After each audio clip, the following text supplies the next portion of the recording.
Estamos de vuelta aquí en Masa Crítica, hoy día jueves 7 de mayo, conversando con nuestros amigos Rafael, Iván y Hugo. Y le dejamos planteado un tema a Iván. Iván, en este esquema es necesaria una transformación profunda de la política, una recuperación de la legitimidad de la acción política y de los partidos. En la próxima elección, que necesitamos un parlamento probo, con los dos grandes conglomerados que controlan el sistema político, ¿cómo es posible que encontremos una solución? Bueno, por supuesto, sin pretender tener la panacea al respecto, creo que es indiscutible que frente a la clase dirigente, la clase política enquistada en las estructuras de poder y por supuesto el gran empresariado, el protagonista de este proceso, quien tiene que ir crecientemente y de manera progresiva asumiendo mayor protagonismo, es la sociedad civil. Pero esa sociedad civil tiene que expresarse a través de lo que está ocurriendo en la política. Quiero decir, por ejemplo, reforma educacional, que haya mucho más liderazgo, presencia de los actores estudiantiles, universitarios, secundarios, colegios de profesores. Lo mismo a la hora de impulsar la reforma laboral, que se escuche mucho más la voz, por ejemplo, de la CUT, de la Central Unitaria de Trabajadores, los gremios, los sindicatos.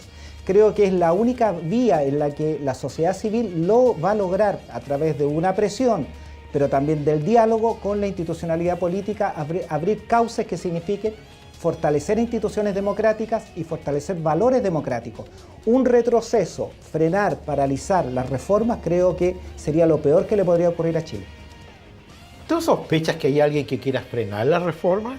Bueno, creo, por ejemplo, que el derrotado candidato Camilo Escalona en el Partido Socialista expresó esa voluntad. De hecho, él decía, quienes piensan en una nueva constitución fuman opio. Recordemos aquellas afirmaciones, ¿no? Entonces pienso que en la medida que en el nuevo gabinete haya ministros más comprometidos con la reforma, creo que puede ser útil para esta mayor presencia de la sociedad civil en la toma de decisiones políticas. Hugo, ¿cómo podría expresarse o qué habría que hacer para que la sociedad civil se empodere del proceso político? Quiero recordarle a mi estimado contertulio la frase del presidente del Podemos: la política es una cosa muy seria que no hay que dejárselo a los políticos.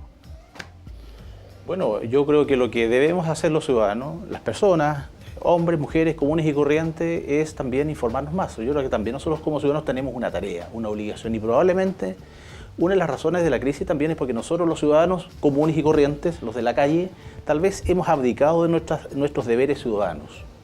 Es decir, más conciencia de ser ciudadano, de que en definitiva el poder político descansa en quienes votamos, es decir, en la comunidad, en el pueblo. La soberanía, dice la Constitución, reside en la nación. Bueno, yo creo que reside en el pueblo, pero bueno, hay una cierta identidad. Y eso lamentablemente no se concreta. Lamentablemente no se concreta. Entonces nosotros, claro, transferimos, nombramos a unos mandatarios, unos señores que van y deciden en una asamblea legislativa por sí mismos y muchas veces sin tal vez oír a quienes le dieron ese mandato. Entonces probablemente nosotros también no pedimos cuenta, ¿cierto? Generalmente reclamamos mucho, nosotros decimos, a ver, ¿por qué no le pedimos cuenta a quienes les hemos otorgado un mandato respecto de qué está haciendo de esta materia que a mí me interesa? A ver, ¿qué está hablando, qué está diciendo este señor? ¿O está sosteniendo aquello que yo pienso en circunstancias que yo voté por él?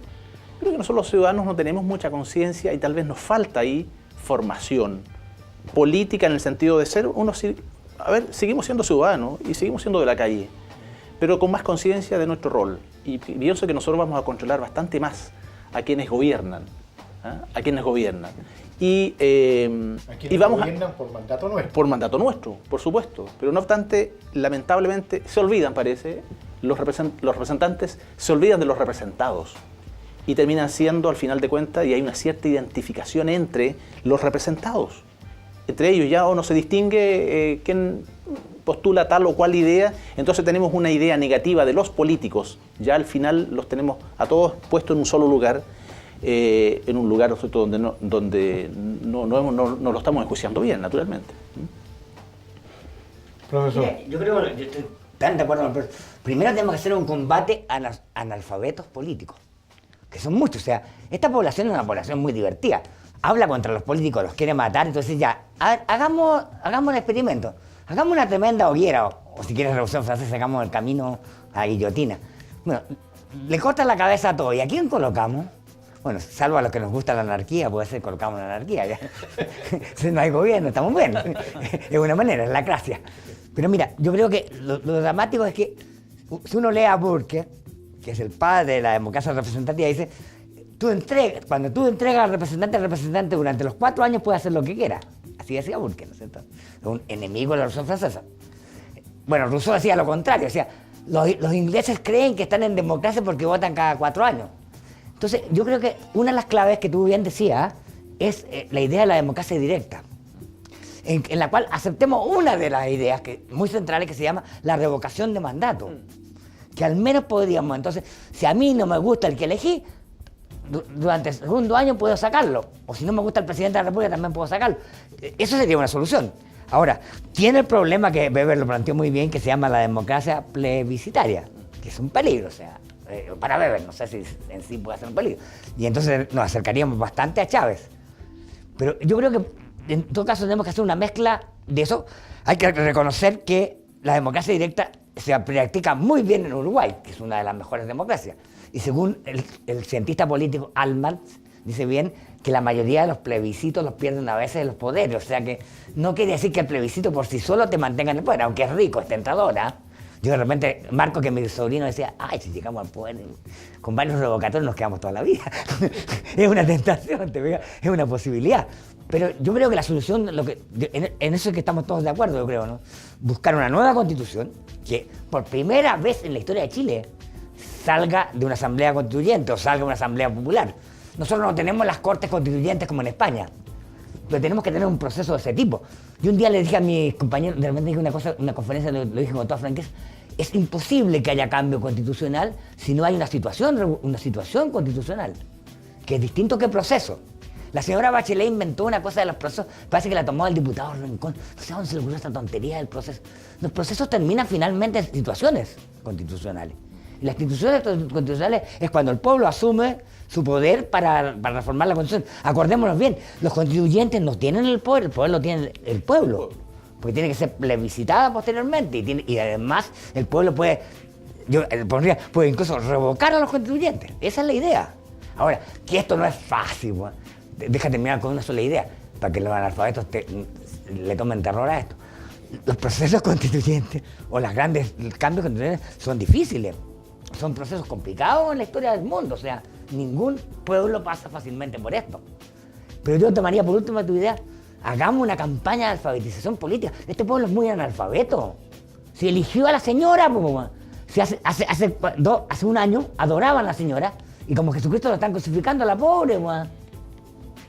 Asamblea Constituyente, democracia directa, representación institucional de esa Asamblea Constituyente. ¿Cómo podemos imaginarnos desde Tarapacá la construcción de una nueva Constitución? Yo, la verdad que la arquitectura específica institucional, jurídica, no me la puedo imaginar en términos de principios, que por lo menos en mi caso, que es lo que me parece pertinente para las condiciones del país, una que a través de cabildos, asambleas comunales, se ejerza una democracia directa. Y eso dialogue con la institucionalidad de la democracia representativa.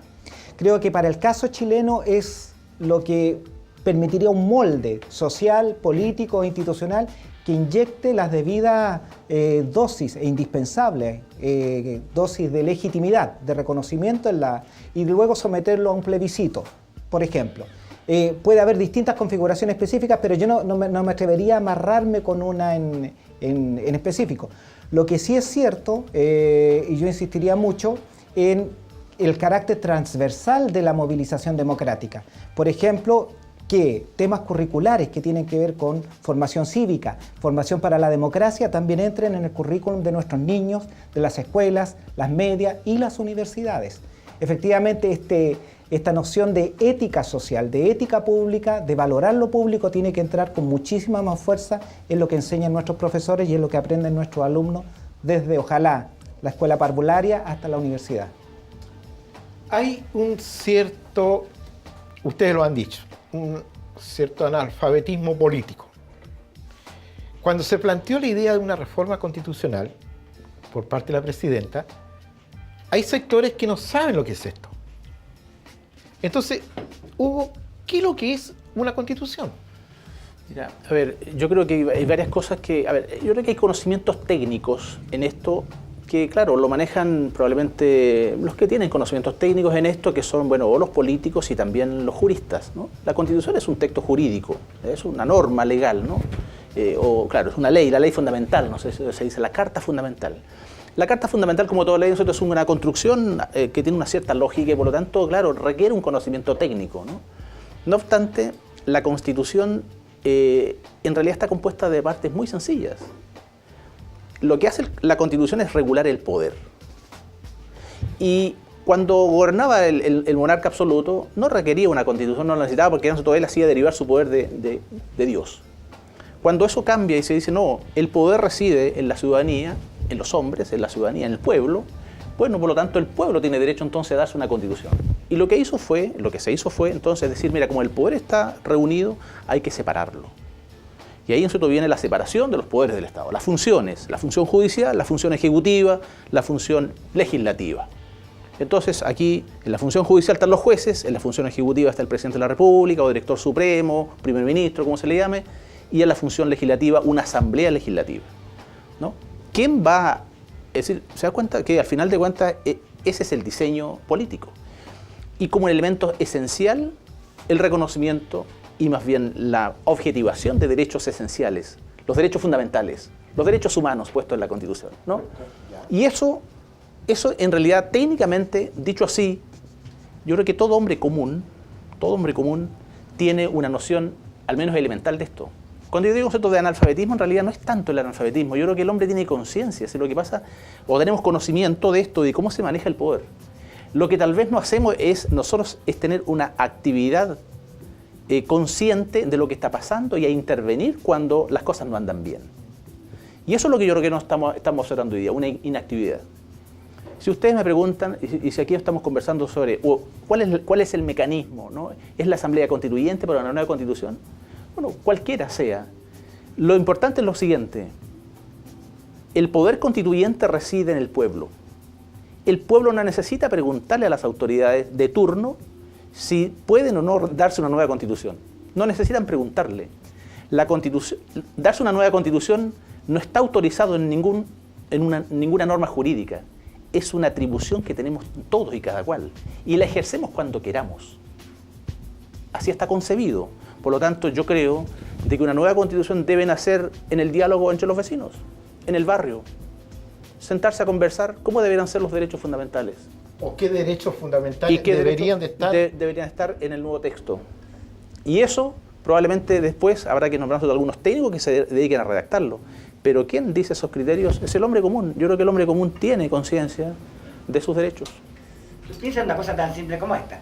Hay derechos fundamentales como el derecho a la salud. El hospital de Iquique dicen que es terrible, bueno. O sea, a nadie le gustaría enfermarse acá. Entonces, hay que pensar de repente que el derecho a la salud debería ser un derecho jurídico. El problema es que tú puedes decir, el Estado de Chile garantiza salud de calidad para todos los chilenos. Pero eso tiene que tener necesariamente una garantía frente a tus tribunales de justicia. Para cuando que tú te enfermes puedes ir contra el Estado, ¿no es cierto? Si no, quedaríamos como en la Constitución del 25.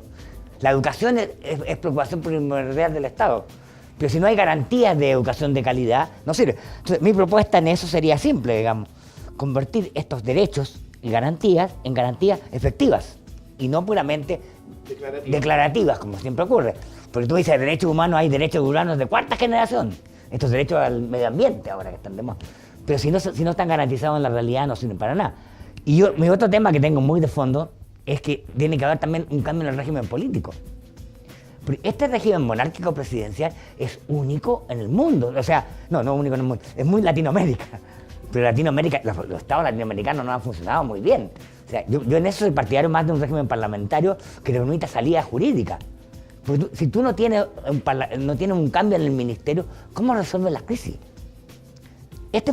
Lo de hoy día claramente avala la teoría de Valenzuela. ¿Te acuerdas de Valenzuela, de varios que han pensado el tema del régimen político? Si aquí hubiera un primer ministro, hace tiempo que hubiéramos sacado al copión de Peñalillo, que parece que copiaba capítulos. Entonces, de repente tú puedes sacar a los ministros que la embarran, son fusibles. El problema es que la monarquía presidencial, el presidente hace lo que quiere y la sociedad civil, yo con todo respeto te digo, claro, el 25 se dijo lo mismo, ¿te acuerdas?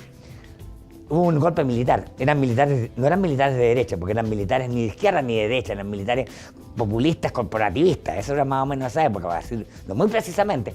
Y el viejo Alessandri se los violó a todos en 6 meses. En que decía, vamos a llamar a la Asamblea Constituyente, no la llamó nunca, hizo la Constitución a su gusto.